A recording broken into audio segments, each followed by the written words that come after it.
क्या किसी देश पर 15 साल तक सत्ता में रहना उस देश का राजा होने जैसा फील कराता है?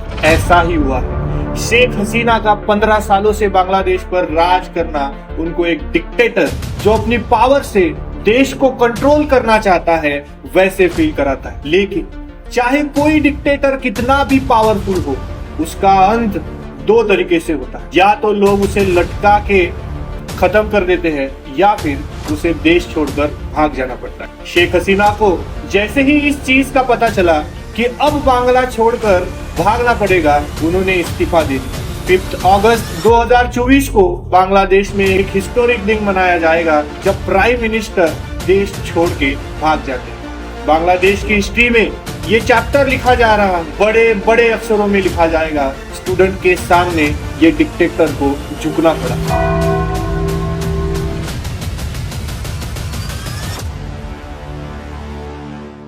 आज के इस वीडियो में हम समझेंगे कि स्टूडेंट कंट्रोवर्शियल कोटा सिस्टम के खिलाफ क्यों प्रोटेस्ट कर रहे थे, शेख हसीना ने स्टूडेंट के साथ इतना दर्दनाक व्यवहार क्यों किया, स्टूडेंट ने कैसे इनका सामना किया, कितने जाने गई और अंत में क्यों पीएम को देश छोड़कर भागना पड़ा। दोस्तों चलिए शुरू करते हैं। बांग्लादेश 1971 में पाकिस्तान से आजाद हुआ था। इस पीरियड में पाकिस्तान मिलिट्री ने बंगाली लोगों के खिलाफ बहुत वायलेंस और अत्याचार किए, जिसे कुछ लोग जेनोसाइड के रूप में भी डिस्क्राइब करते हैं, मतलब जाति हत्या, जिसमें 30 लाख से ज्यादा लोगों की जाने गई।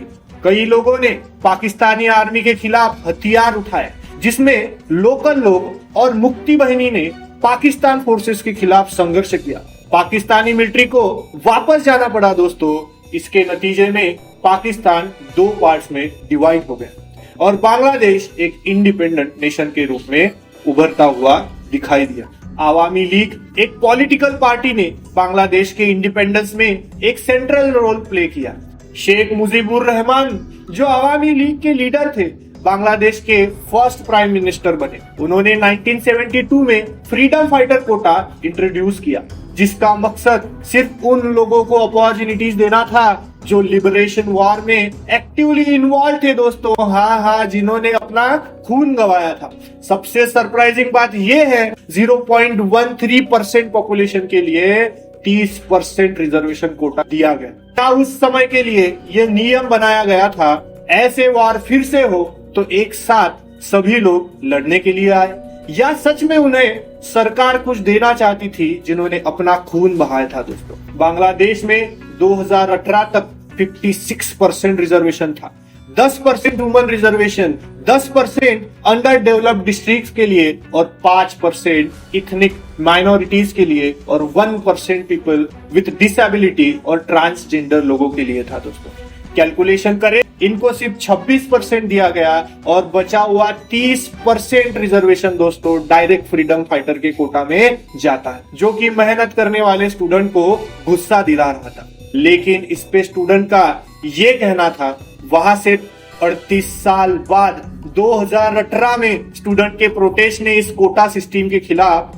असंतोष दर्शाया। दोस्तों जो मेनली फ्रीडम फाइटर कोटा को लेकर था, स्टूडेंट ने रेज किया कि अगर ये फ्रीडम फाइटर कोटा जो फ्रीडम फाइटर्स को ऑनर देने के लिए है, तो ये सिर्फ उनके लिए ही लाइफ टाइम के लिए होना चाहिए था, ना कि उनके चिल्ड्रंस, ना उनके ग्रैंड चिल्ड्रंस के लिए इस कोटा का जस्टिफिकेशन बनाया था। और इससे अनफेयर एडवांटेज मिलता है जो कॉन्स्टिट्यूशन के प्रिंसिपल्स को मैच नहीं करता। दोस्तों अरे रिजर्वेशन सिस्टम का मकसद क्या है? सोशल इक्विटी और जस्टिस को प्रमोट करना, खासकर उन कम्युनिटीज के लिए जो हिस्टोरिकल डिसएडवांटेजेस और डिस्क्रिमिनेशन का सामना करते आए हैं। SC, ST और OBC को रिजर्वेशन प्रोवाइड किया जाता है, बिल्कुल किया जाता है, लेकिन क्यों?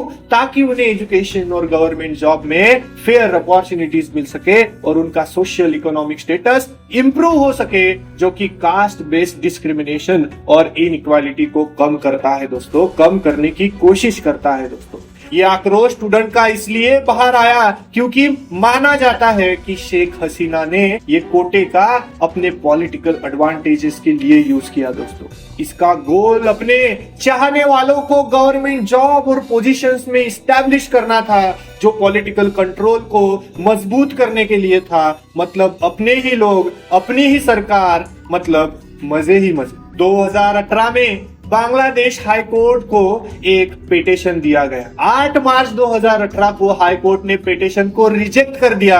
स्टूडेंट ने ये कंक्लूजन निकाला कि कोटा सिस्टम में रिफॉर्म होना चाहिए। स्टूडेंट्स भी सिस्टम को पॉपुलेशन और सोशल जस्टिस के हिसाब से रिफॉर्म करना चाहते हैं। फ्रीडम फाइटर कोटा खत्म करना चाहते थे।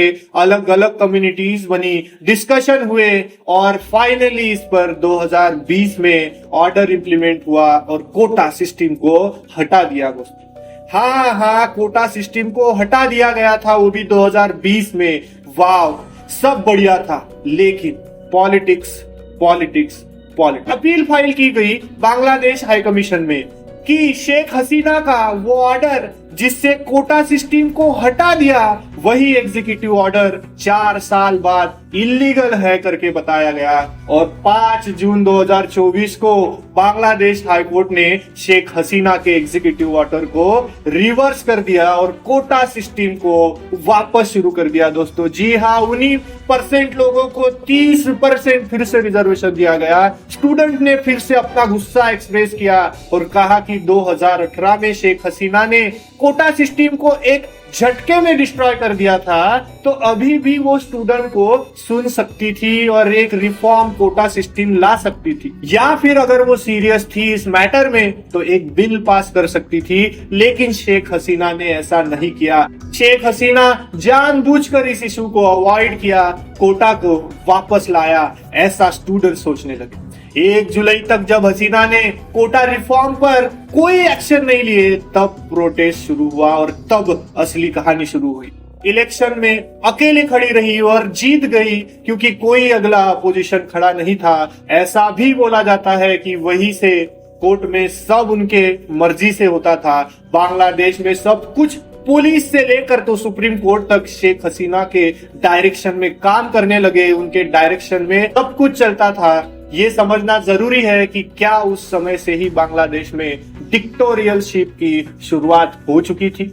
स्टूडेंट कम्युनिटी का परसेप्शन ये है कि शेख हसीना बांग्लादेश का टोटल कंट्रोल चाहती थी।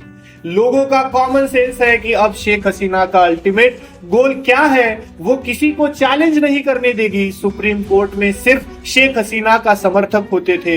फ्रीडम फाइटर कोटा के एक एक्सक्यूज है, सही डिसीजन इस शेख हसीना का पावर ग्रैब करना था, फिर से एक बार सत्ता में रहना था। इसलिए क्या शायद उन्होंने उस समय पे कोटा रिजर्वेशन को बंद तो नहीं किया। लेकिन देश में कुछ दिन पहले की इंसिडेंट ने पूरा सिनेरियो चेंज कर दिया है दोस्तों। बांग्लादेश का फ्यूचर स्टूडेंट्स के हाथ में है, लेकिन शेख हसीना को डिक्टेटरशिप से हटकर स्टूडेंट की डिमांड को सुनना पड़ेगा, ऐसा लोग कह रहे थे। पर जब ये कोटा सिस्टम फिर से वापस ले आए, स्टूडेंट का पेशेंस टूट गया दोस्तों। क्योंकि स्टूडेंट के साथ जो हुआ, कहा जाता है लगभग 1000 लोग मारे गए, एक दिन 100 लोग मारे गए। इतना वायलेंस हुआ कि फिर भी गोली चलाने के आदेश हसीना देती रही। पुलिस और आर्मी को भी जवाब देना पड़ा। उन्होंने स्टूडेंट लीडर्स को अरेस्ट किया, टॉर्चर किया और उनसे स्टेटमेंट दिलवाए कि वो अपना प्रोटेस्ट वापस ले रहे। इतना सब होने के बाद फिर भी स्टूडेंट नहीं माने, तो हसीना भी वो रुकी नहीं। हेलीकॉप्टर का यूज करके स्टूडेंट पर गोलियां चलाई गई। वायलेंस एक्सट्रीम लेवल तक पहुंच गया था दोस्तों। कहीं ना कहीं शेख हसीना इस क्राइसिस के लिए जिम्मेदार थी। अगर उन्होंने इसे डेमोक्रेटिकली सॉल्व करने की कोशिश की होती तो ऐसी सिचुएशन डेवलप नहीं होती दोस्तों, और वह कुछ और साल पावर में रहती शायद। लास्ट 2 दिनों में 4 अगस्त और 5 अगस्त को स्टूडेंट ने कहा कि वह रैली करेंगे। अवामी लीग के गुंडे जो स्टूडेंट को रोक रहे थे, जो ना आर्मी से थे ना कहीं और सरकार से, वो अपने ही लोग थे जो कि आर्म थे, गन लेके घूम रहे थे। Can you imagine? आम आदमी आम थे, बस हसीना के ऑर्डर के वजह से। हसीना सोचती थी कि स्टूडेंट को गोली मार के प्रोटेस्ट खत्म हो जाएगा। एक संडे को दोस्तों 100 लोग मारे गए। मोस्टली प्रोटेस्टर्स, कुछ पुलिसमैन, आवामी लीग मेंबर्स और आवामी लीग के लोगों ने स्टूडेंट को एकदम करीब के रेंज से शूट किया दोस्तों। ये सब चीजें कैमरे और मोबाइल में रिकॉर्ड हुई। पूरा देश इस वजह से ढाका पहुंचा, कोई डरा नहीं। उन्होंने कहा हम अपने फ्यूचर जनरेशन के लिए डेमोक्रेटिक स्टेट चाहते हैं, जितना वायलेंस वो यूज करेंगे उतने ही हम प्रोटेस्ट करेंगे। तभी कुछ ऐसा होता है जो आर्मी धड़ाधड़ कीड़े मकोड़ों की तरह लोगों को गोलियों से मार रहा था, गाड़ियों से कुचल रहा था, वो स्टूडेंट पर गोली नहीं चलाएंगे, ऐसा उनका बयान है। आर्मी ने शेख हसीना का साथ नहीं दिया। उन्होंने कहा आर्मी लोगों के लिए बनी है और उन्होंने स्टूडेंट को टेररिस्ट कहने से भी मना कर दिया। आर्मी ने 3 अगस्त को एक स्टेटमेंट दिया, बांग्लादेश आर्मी हमेशा लोगों के साथ थी और साथ ही रहेगी। तभी इतनी क्रूरता से जाने लेकर और डर के सहारे से जिन लॉयलिस्ट को उन्होंने अपने सरकार में बैठा के रखा था, हाँ, उसी कोटा का यूज करके उनके मदद से शेख हसीना ने एक ड्रामेटिक डिसीजन लिया और वो इंडिया के रास्ते बांग्लादेश छोड़कर भाग गई। दोस्तों, आर्मी चीफ ने कहा नया गवर्नमेंट बैठेगा, पुलिस स्क्वायर में कोई भी नहीं होगा, हमने कर्फ्यू नहीं लगाया, पर हम आपके सेफ्टी के लिए यहाँ पे आर्मी और पुलिस को डिप्लॉय करेंगे। शेख हसीना ने इंडिया के थ्रू एग्जिट किया। दोस्तों, वो दिल्ली के बाद लंदन चली गई। अब इससे कितने देश कैसे रिएक्ट करेंगे ये मुझे नहीं पता। ये स्टूडेंट्स का प्रोटेस्ट अब रुकेगा या नहीं ये भी नहीं पता। सिचुएशन कब अंडर कंट्रोल होगी पता नहीं। दोस्तों, उन गुंडों का पब्लिक क्या करेगी जो आर्म थे? क्या उनको आर्मी अरेस्ट करेगी या शूट एट साइट करेगी? दोस्तों, आपको क्या लगता है? कमेंट कर सकते हो। क्या कोई और देश की परिस्थिति बिल्कुल ऐसी आ सकती है? क्या पता कैसा होगा। मगर ये वीडियो अगर आपको अच्छी लगी है तो एक लाइक, एक शेयर और एक सब्सक्राइब तो बनता है। दोस्तों, नोटिफिकेशन बेल भी ऑन कर लेना ताकि ऐसे ही नए वीडियोस के बारे में आपको पता चले। ऐसे ही वीडियो हम लाते रहेंगे और आपसे मिलते रहेंगे। दोस्तों, धन्यवाद।